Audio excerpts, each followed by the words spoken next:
the win. So I have to assess the situation by looking at this map, and that's all my talk's gonna be on now, because I'm not gonna get into the. I'll take freedoms to be able to do that stuff, but I have to assess the situation of this map.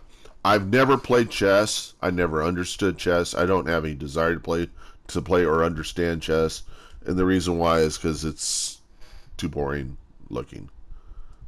This is my idea of chess.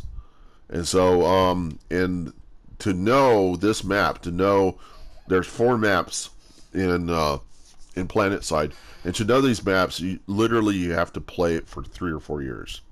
So it's like chess at a whole different level. It's strategy, and they keep changing it all the time. There are things that you remember that you used to have, they don't have anymore, and then you kind of bemoan it, and that's how you tell the old guys from the new guys, because the new guys won't remember all the shit that was on before. They've changed it over and over the years. And you don't know, I mean, you wish for features, you'll probably never get them. And it's because of something that you're out of control of, possibly company politics, things, all they're going to do is just change the way things look. And it's my belief that they've got it all contracted out to some Indian firm that then finagled them and has pretty much leveraged their whole business. It's probably the reason why they're not doing so well, is that every change they need to make to this game, they've got to have enough money to back to pay off the change order to the Indian designers or the Chinese or whoever it is that's doing it. Or it could have been just some real libertarian type, neolib type guys that are just kind of like, if you really value our stuff, you're going to pay for the new next version, and it's going to cost twice as much as last time. They're like, no, don't do this to us. And I say, I can't, because you are dependent on me. See, the thing here is, what they need to do is they need to bring in guys like me that'll say, now, you know what you guys could do is you could invest in some AI technology to decompile assembly back into source code, to give some idea of the process of the way the assembly works, and then develop source code that describes the process, and then you could have somebody design a reproduction of this same working system. You can probably do that anyhow. Just get some nerds together and come up with the same game, just rethought. And then you'd have access to source code, and you wouldn't have to be dependent on it.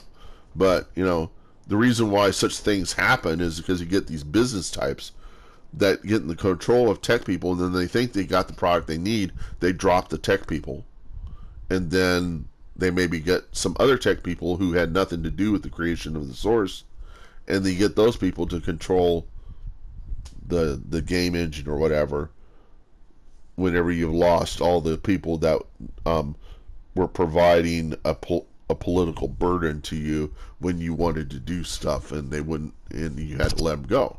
See, so politics can ruin things, and that's probably what's going on here. Is the reason why this game's so screwed up, is because of politics, company politics. But the way to get around the such thing, one of the ways would probably be something that would some program that could go through and derive the source code from the executable compiled code. And when you sell software, people who invest in software are going to expect that to distribute the software, it has to come in an executable form. It has to come in binary form, because if it didn't, then they probably wouldn't support you. Is they want proprietary specialness. They want to be the center of attention. They want the money to be coming their way, rather than having to compete with other people on the same technology, on the same software. And so businesses naturally create dependencies. and they want people to be dependent on them. That is, keep them involved so they can make money, and that's perfectly reasonable. But to what extent are you going to do that, and is it going to hurt people's personal freedoms in their life? And that's where I come in. Is I don't believe in hurting people. Um, I don't believe that. I think people should have enough rest time. I don't believe that a business person should fire off their tech people. I think that's a really bad mistake. But the reason why they do such things is because of the capability of being able to manipulate and get the things you want out of the people. And then they use things like Moore's Law to determine how successful as a programmer you are. Because if it's not going twice as fast every year, then you must not be a good coder. And you can see how that would ruin people, how they would not want to be involved. And it's probably the reason why this country doesn't have a whole lot of tech coming out of it now, is probably because people have been screwing with people all along. Um, so, anyhow, I'm falling asleep. And I told you I wasn't going to say any of this shit, and I was going to go and play and help the VS. And damn it, I better have self-control and do that. So let's do it. Okay. Vanu. Fantastic base. That's where I'm going to go. And the reason why is because it's an uphill battle for TR to get into control of the Vanu archives. Regent Rock and look for opportunities. And opportunities are visually you can visually identify them as there is nobody in a region. So the opportunities are on the fringes of VS here. So we look at this region, and it's more VS than there are in C.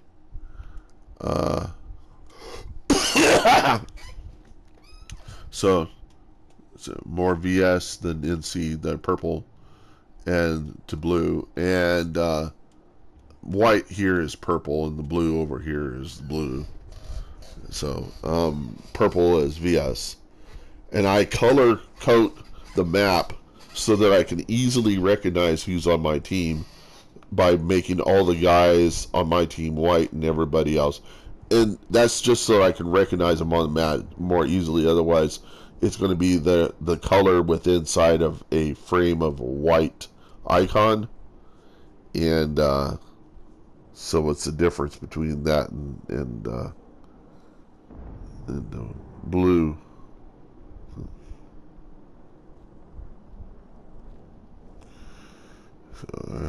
I'm going to go get something to eat. Come back. Hold on. Yeah, hold on. I'm going to take my... Oh, I got some shells here. Yeah, I need some soda. Soda and pretzel shells. Here we go. Okay.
telling my mom she's gonna fix some salmon for me, baked salmon, and she's concerned about the.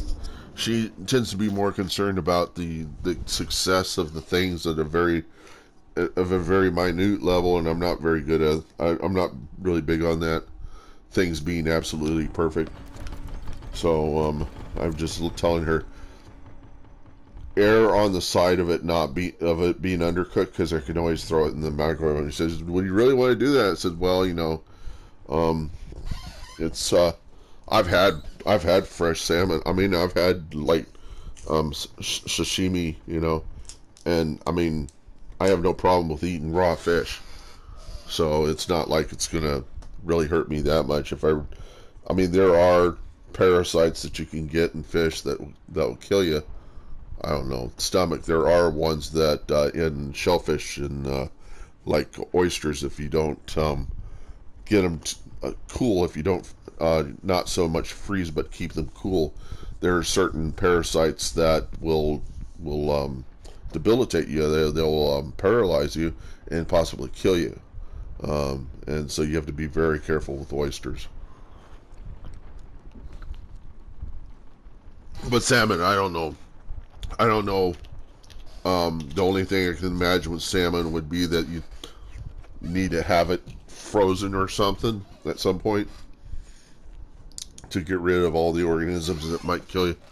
There's a delicacy they got in France. It's called beef tartare, because there's certain parts of the cow that don't have worms or parasites and stuff in them. And if you know those parts of the cow, then you know you can eat those parts raw. And I tried to do that once and almost passed out. I couldn't handle it. And I've told people that I fap off to porn, and I've tried what's called VR gay porn, and I had the same experience. So I can't even handle a gay experience. Like, gay people would think that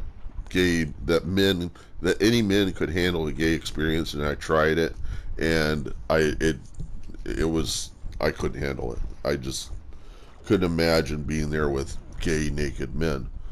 And the reason why I would put myself through such stuff is to try to identify with people that I don't understand.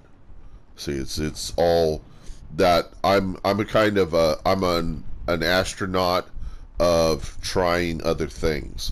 I always try to see, if I could handle being like somebody else, and seeing it from their perspective, because then it gives me the perspective to be able to discuss it either with you or to ponder it myself. And I really like it when I can bring something, when I can. This is what teachers get, this feeling. It's when you can open up the eyes of somebody, and they come and they have that moment where all the things I knew before were kind of wrong in this, and you just opened up my eyes to something that's going to change my life. And that's what teachers teach. That's what drives them every day. It's what gets them up in the morning. At least the ones that are not so centered on making money, because there are not very many of those guys. There are people who sell books. Those are probably those guys. I don't believe in selling books, because I believe all the books can be distributed on the net. And why sell a book if you can distribute it for free?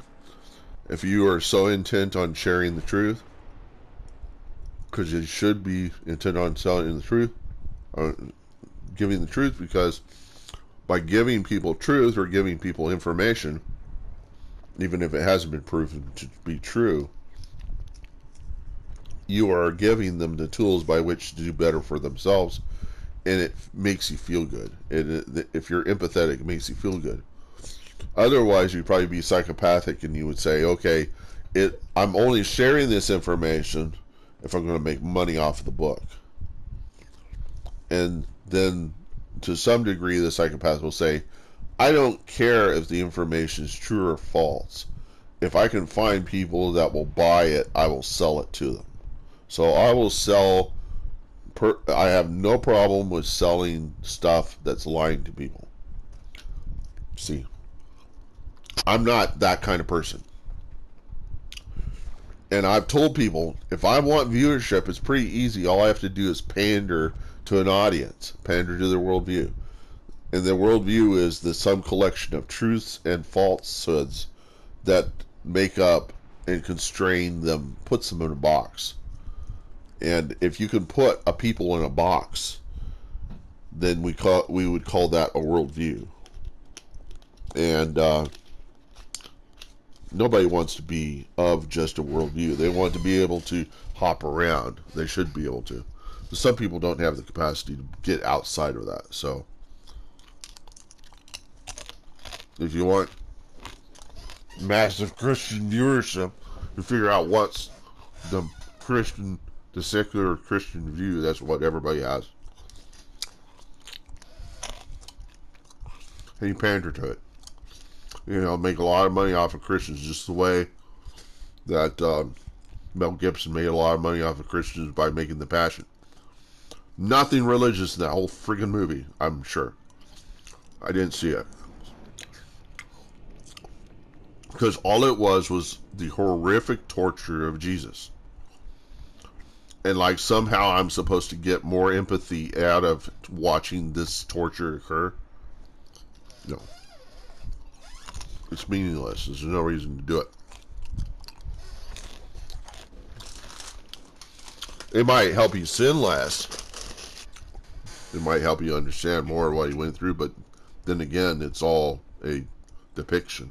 You don't really know what he actually went through. So what's the point of the movie? To horrify and motivate lots of Christians to be more conscious of like everybody's sin or something. I don't know. It's very dangerous. I don't like that idea. This is violent, but this is not horrific. I don't see blood and guts flying everywhere. I'm not empathizing with the characters in the game. They're all cartoon to me. I mean, to some degree they look like they're human, but you can tell that they're more robotic than they are human because they don't scruff, they don't pick at their face, they don't do the things a human do. They're pretty easy to write them off as being cartoons. It makes it easy to kill them. The people behind them are human, yeah, or they could be demons. And I point out to people that unless you're completely accountable, there's no way to tell that the people that are on the other end are not human. They could be bots. They could be AI.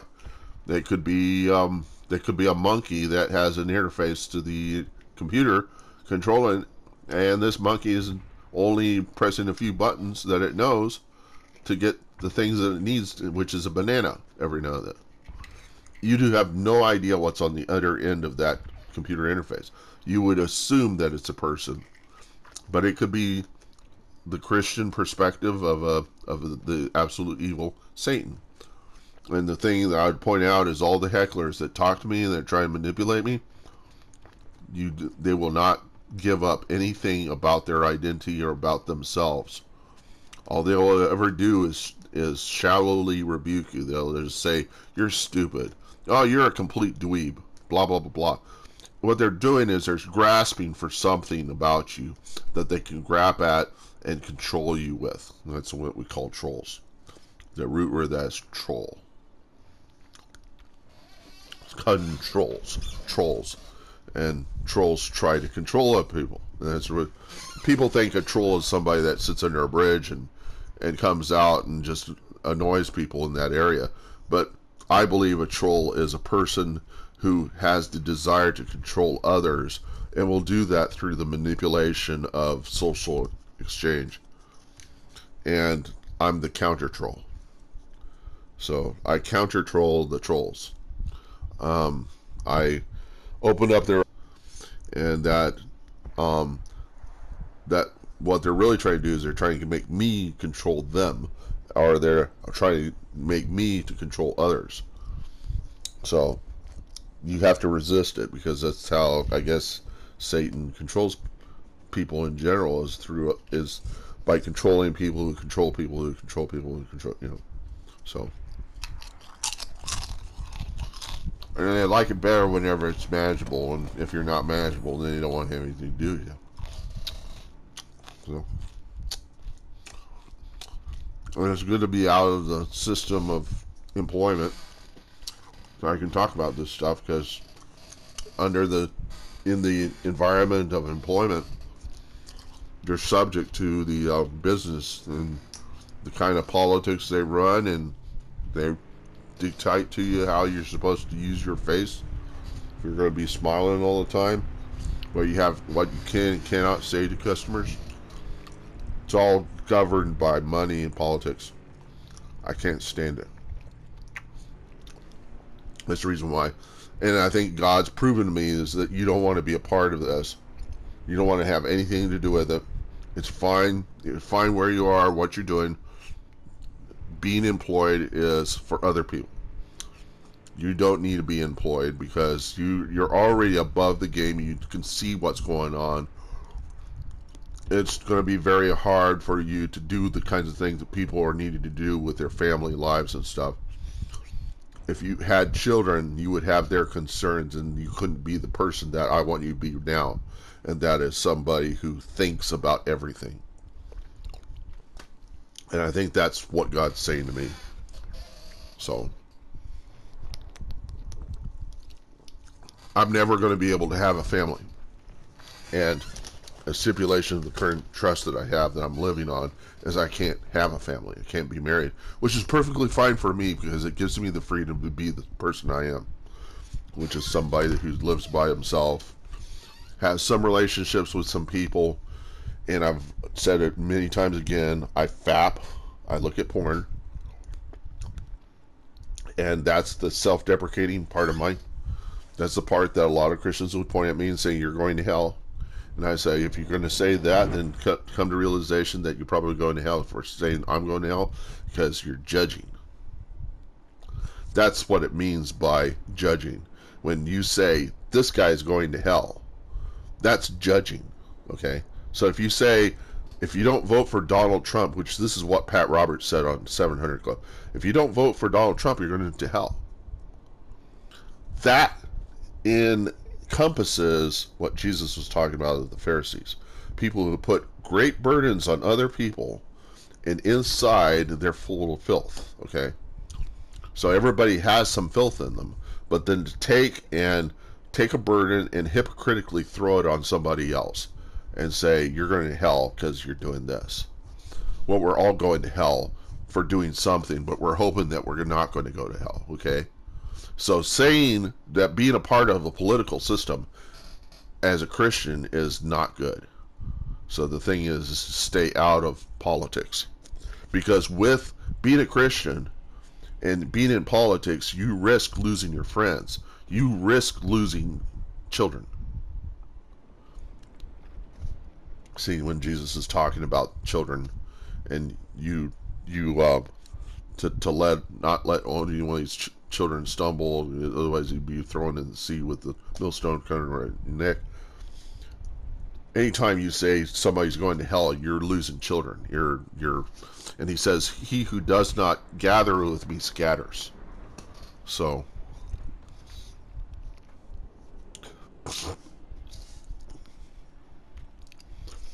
and that is that you're not following everything. But I'm not saying to people, go out and look at porn. To some extent I am, but to some, what I'm really saying is, I'm saying I have a belief that this is something I need, and it's the only thing that for me, I'm not going to be able, with my aphasia and all that stuff, I'm not going to be able to have the kind of intimate relationship that I would have by marrying somebody. And I think as a result of coming into this world, God came to the realization that I'm not going to be able to have that kind of relationship. Or I'm not going to be, and he gave me a taste. I wanted a girlfriend. I got a taste of it, and I realized I can't do it, And people would say, well, you're going to hell if you're looking at porn. And I'd say you're going to hell if you're wanting a new Lamborghini. It's all adultery. Anything you can place between you and God is adultery. And so if porn is adultery, then you're placing it between you and God. You're taking God out of the picture. The funny thing is that whenever I'm doing porn, as ugly and disgusting as that stuff is, my brain's someplace else. My brain is pondering God's creation. I'm looking at people and I'm wondering how I can find the stuff attractive and still feel good about it, and be so attracted to all the women, no matter what is going on in the image. And I'm just like, some people would say this is perverse, and I'm looking at it and I'm just seeing the beauty, and I'm finding out that the things that I'm most attracted to in porn are looking at the enjoyment in female face, in a woman's face. And so it's probably the case that probably the best I could ever get out of porn is to actually be face to face with a woman as I was having sex with her. But the thing is to me, it's too much work to do that. It's too much. It's much easier just to fap off, which is masturbate. And people would say, "Well, you don't want to masturbate. God doesn't want you to masturbate." Look, my hand is in direct reference, relational. If you look at your own arm, you will see that it's just the right length to give you access to your privates. I think what a lot of that stuff in the Bible is about is just, you don't want to live like that all the time, you know. You don't want to subsist on porn all the time. And I play video games, and these video games in here, I'm trying to give people perspective, and every now and then I tell them things, you know, and stuff like that. And I think I'm providing some value here, satisfaction that I'm trying to create value, which is that I'm emoting, I'm empathizing, I'm trying to express to people ideas. I'm trying to give them also the fact that I'm not perfect, and that I'm gonna do bad stuff, and that they need to forgive me, and I'll forgive them, and then you pat yourself back and become friends, and they have a desire to empathize with me because they want to be my friend, you know. So it's not like it isn't, and that guy is getting a view that I'm inside of here, so he's gonna probably start trying to shoot at me. Actually, he's looking at C, but I think he's thinking I'm gonna come out and get. That's what he's doing there. He's doing that, and I'm gonna do this. I'm gonna shoot him in the ass and say, "Stop doing this. You're not gonna get what you want." Or, sorry.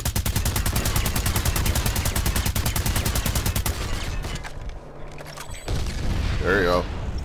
That's what happens whenever you do that shit. I'm sorry. And that's how I am in the game. I also cuss. So that guy was like, I don't know what his plan was, but you know.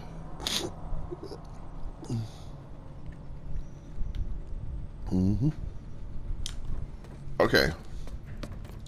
We got 30 minutes left in the game, and we're not going to win it, so there's nothing to save here.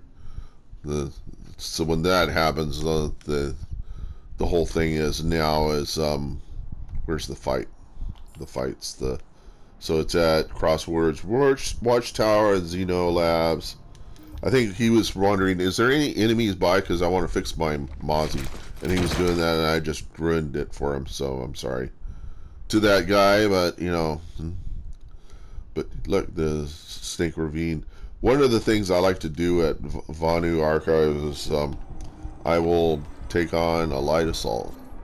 Nobody ever does this, and this is kind of a faithful thing in a sense, and that is to drift to the Snake Ravine. So I'll drift to Snake Ravine as a drifter, and there are few people that have as much of a drift as I do, because I've got a full flight set and drifter jets.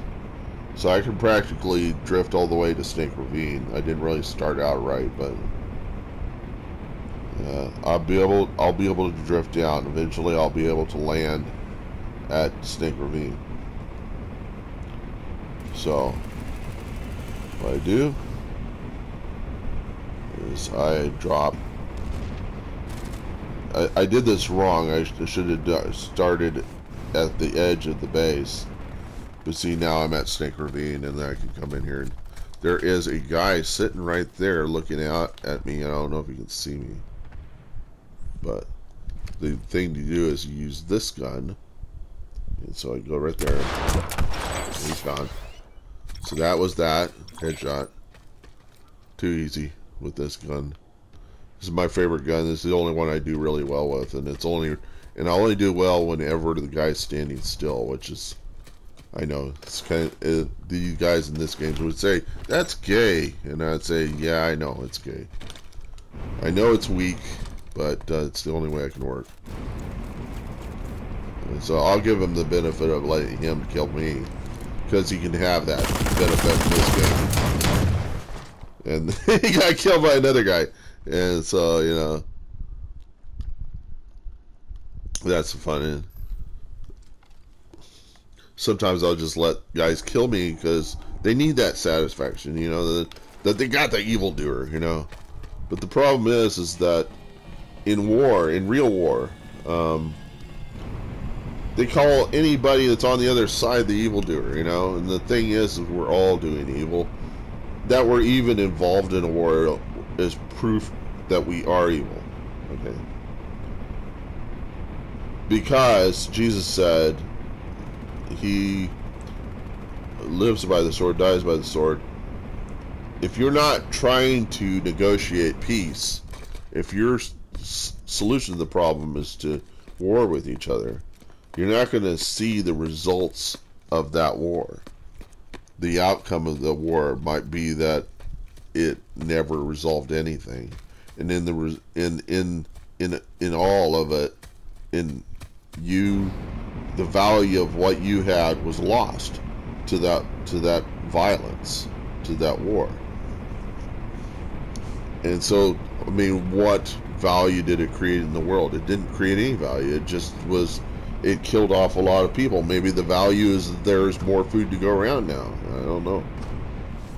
But the thing is that I don't see much point in people who have intellect and the ability to think to go to war.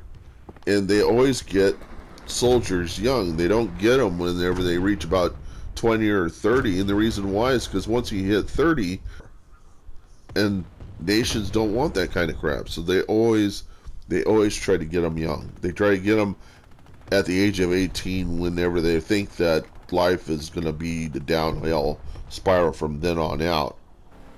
And they don't have enough experience of the pleasures that exist in the world. It's going to make it easier for them to give up their life. The Japanese had a method of architecting this, and they gave their kamikaze pilots amphetamines, like methamphetamines. And what the amphetamines would do is it would permit them to focus in on their agenda without any concern or without any remorse, you know. And amphetamines in small amounts permit you to focus. It's the focus drugs that all the psychologists are getting people to take, like Adderall and Ritalin. They're focus drugs to permit people that are in research in college and whatnot to focus in on their subjects and do research and stuff. But it's also the same drug. I mean, it's the same stuff that was used to permit kamikaze pilots to commit suicide while destroying and killing a lot of people on a ship by sending their plane like a bomb into the ship, just like the planes that were sent to the World Trade Centers. That's a kamikaze effect, and you can do that a number of ways. One is religiously motivated. Another is amphetamines, you know, the drug.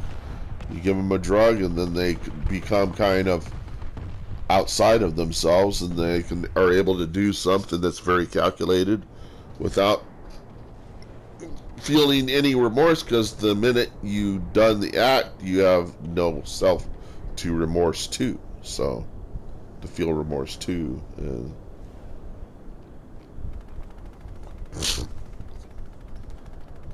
In order to kill off anybody or kill anybody, you have to either get in a mindset where everybody's evil, or you have to get in a mindset where where there's something that someday in the future it's going to get fixed. But you know, the thing is that you're not going to really fix it. You think you're going to fix it, and you wouldn't even know anyhow if you were to do it anyhow. So why do it in the first place if you don't know what the outcome's going to be? You'll never know what the outcomes be if you're committing suicide in order to solve a problem. I once thought about committing suicide, and the way I reasoned through it was I said, what if I committed suicide and then I ended up coming back to the same point in where I was when I thought that I should commit suicide? That stopped me from thinking the thought of committing suicide. It was a great way of me reasoning to myself that I couldn't commit suicide. So, anyhow, man, my neck is hurting. I'm gonna go in and check to see how the salmon's doing, and I'll eat some salmon, and then I'll probably be more of a benefit to VS on the next map. Oh, speaking of which, let me see if there's a place where I can apply on orbital. There's 20 minutes left in the game, and the best time to do orbitals are at the end of the game when everybody's in a heated spot. So I'm going to go to a really heated spot in the game, and I'm going to orbital a whole bunch of people. So where's all the booms occurring? They're over here? Is that where all the booms are occurring? Yeah, the booms tell you where the big wars are. So the big wars is over there at it's at Crossroads. So I'm going to go and help VS by nuking a whole bunch of NC, which is what I plan to do today. I told NC I was going to nuke them, and this is my opportunity to nuke NC, because we're over here at Crossroads. We're trying to win it, and they're providing us a problem. They're preventing us from getting it over there, so I'm just going to have to do it because I'm helping VS, and one of the things I got to do is nuke the crap out of an NC who's keeping us from taking Crossroads. And they presented the problem, you know. It's really not so much NC's fault, you know, because we were presenting more of a problem than they were. It was just that we ended up like, oh, well, you just didn't stay in our box. Well, we're gonna have to put you in that box because we're VS, you know. And so you have to get into the mindset of being a Vanu guy, and you're an NS character, and you're like, well, humans will be humans.